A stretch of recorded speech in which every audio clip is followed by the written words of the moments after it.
in the time from when I retired from weightlifting, I was like 200 pounds. I lost 25 pounds and got fat at the same time. Like, I don't know how that sway happened, but I remember coming back from that job in Alberta and just having like a big gut and like just flabby. And I was like, what the hell happened? I used to be in shape. And,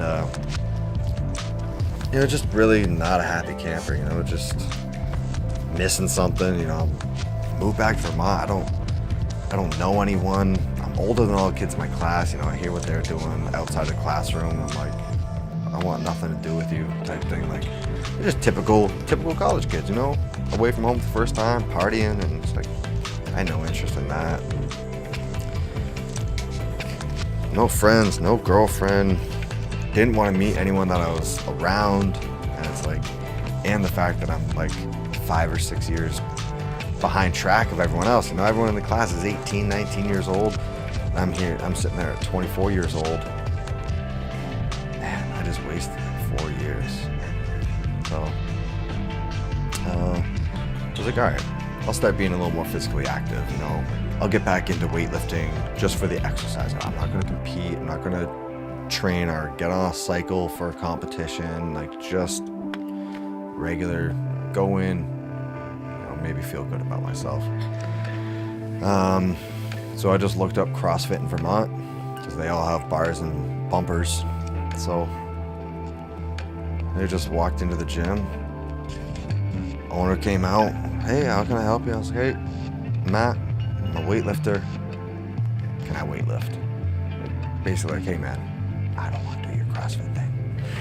So yeah, I would just go in there a couple times a week and sit off in the corner out of the way of the class, and I would do my snatches, clean jerks, squats, watching everyone else run around with the loud music playing, and like, yeah, that was my introduction to CrossFit, of like this chaos going on with the loud music. And like weightlifting, it's like you're in a quiet room. Your coach is watching you every rep. Like, you don't lift unless he's watching you. One person lifts at a time. If someone's going for a heavy lift, everyone just freezes, you know? Like, no one walks in front of them, no one makes a noise, nothing. And then this introduction to CrossFit, watching them do Fran, and it's like, whoa, this is chaos. But they all had smiles on their face, and I'm sitting over in the corner alone, like Debbie Downer. And I was like, all right, maybe there's something to this.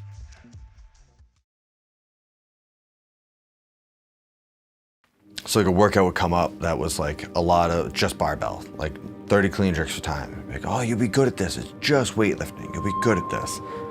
Nope. Like, you thought wrong. The first time I ever did Grace, 30 clean and jerks for time. First time I ever did it was with 225. And I want to say my time was like 6:01 or something. And I was missing cleans. I missed some jerks. I remember like I was on rep 30 and I missed the jerk. And I remember when I finished, I could finally get my breath back, and I was talking to the kid that like convinced me to try it. I was like, the last time I missed a 225 jerk, I was 13. Like, actually, it's the last time I missed that jerk. But do it 30 times in a row as quickly as possible. It gets hard.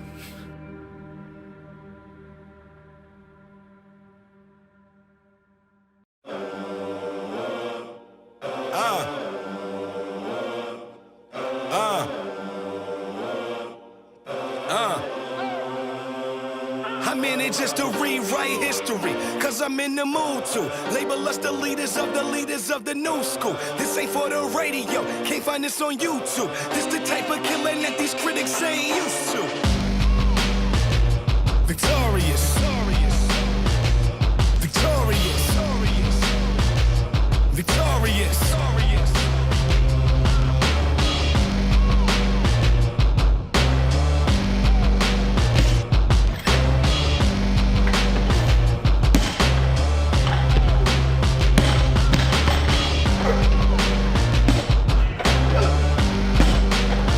Last competition, I hit a 300 kilo total.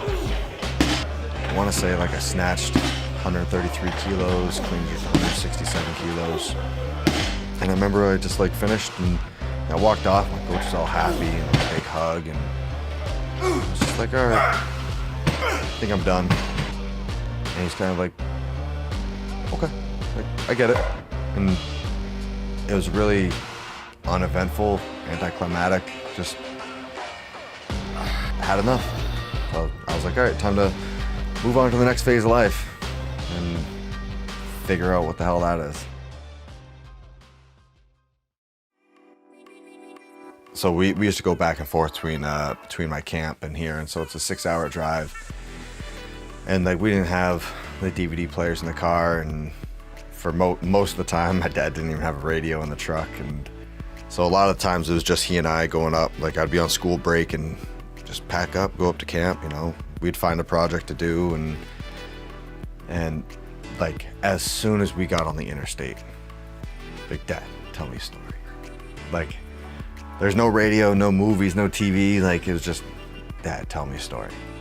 He'd be like, oh, well, what do you want to hear? I'm like, and like I knew a list of his friends that he skated with. I'm like, tell me a story about you in port. And so he'd have a handful, and I always thought it was so cool. He's like, oh, you know, we were on tour. We were in Spain, like at the World Championships or some pro tour, and just cool stories about him with friends traveling the world and getting experiences that none of my friends' parents had those stories. And I was like, that's so cool. Like, and then to boot, like, you know, he's on tour with my mom. Like they met at 18. They're seeing all these cool countries, and I always said, like, I just want to find my way to make those stories. And as a teenager, I thought that would be through weightlifting. That didn't pan out the way I was hoping it would, and then it started happening with CrossFit. And you know, it's just, I'm going on all these trips and touring around, being with my friends, and getting to see all these places that I would never get to see otherwise. And I'm like, all right, these stories are getting made. All right, cool.